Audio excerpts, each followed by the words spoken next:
July 1939. County Sheriff Martin O'Donnell, not the Cleveland police, arrested 52-year-old Bohemian bricklayer Frank Dazelle for the murder of Flo Palillo. Dazelle had lived with her for a while, and the investigation revealed he's been acquainted with Edward Andrassy and Rose Wallace, three of the victims.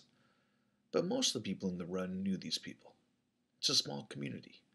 Some knew most of them.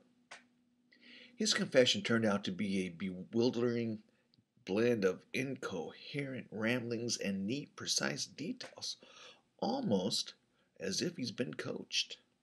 Before he could go to trial, Frank was found dead in his cell. The 5'8" Dazelle hung himself from a hook, only 5'7" from the floor. Gerber's autopsy revealed 6 broken ribs, all of which had been obtained while in the sheriff's custody. To this day, no one thinks Frank was this torso killer.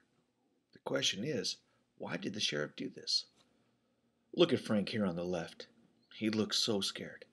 This is what a man looks like a few hours before he's beaten to death. Sheriff O'Donnell allied himself to the Sweeney family a few months later by the marriage of his son to Congressman Marnell Sweeney's daughter. When Dr. Sweeney was at the Veterans Hospital in Dayton, Ohio, he sent a series of strange and incomprehensible jeering postcards to Eliot Ness.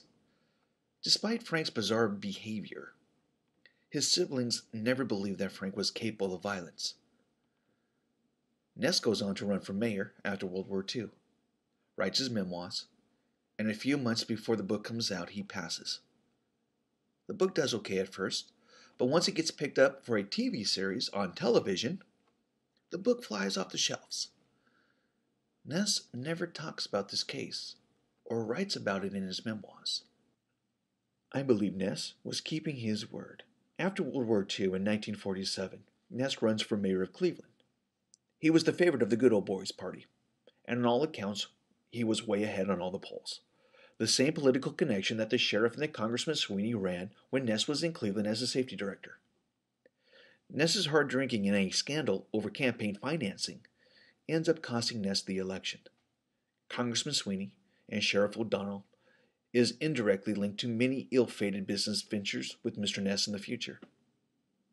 Some even say the book was an attempt from Ness to extort money from O'Donnell and Sweeney over the Kingsbury run case. Thus, the case isn't in the book. Ness was interested in politics even when he was in Cleveland as a safety director, and at the end of the day, Ness leveraged the case towards his political future. Eliot Ness cashed that check every chance he could. That should be it. But no. Do you remember Detective Marlowe? Pete Marlowe did not believe that the real killer is caught and spends the rest of his life tracking down leads. Pete, late in life, told a few friends why. One night, at the rail yard, down in the run, Pete was on a stakeout. This was the 4th night, and the only thing Pete's caught so far was a cold. Off in the shadows of the tree line, he sees a rustling. He moves in to see what it is. He screams. He takes off running to where the scream came from. He sees a man over a woman. Marlowe runs over to the man. The man sees him. Then he takes off running into the train yard. As Pete chases after the man, he pauses to see the mutilated woman laying on the ground. He knows it's him, the butcher. He chases after the man, but Marlowe couldn't catch him. He watches as the man jumps on the back of the train and disappears into the night. And Detective Pete Marlowe? He spends the rest of his life chasing ghosts. This has been part 3 of a series on the Mad Butcher of Kingsbury Run, brought to you by the book by Shawn Cain, 2012 Facts and Conspiracy, the truth about the upcoming event. Please go to www.conspiracyfringe.com.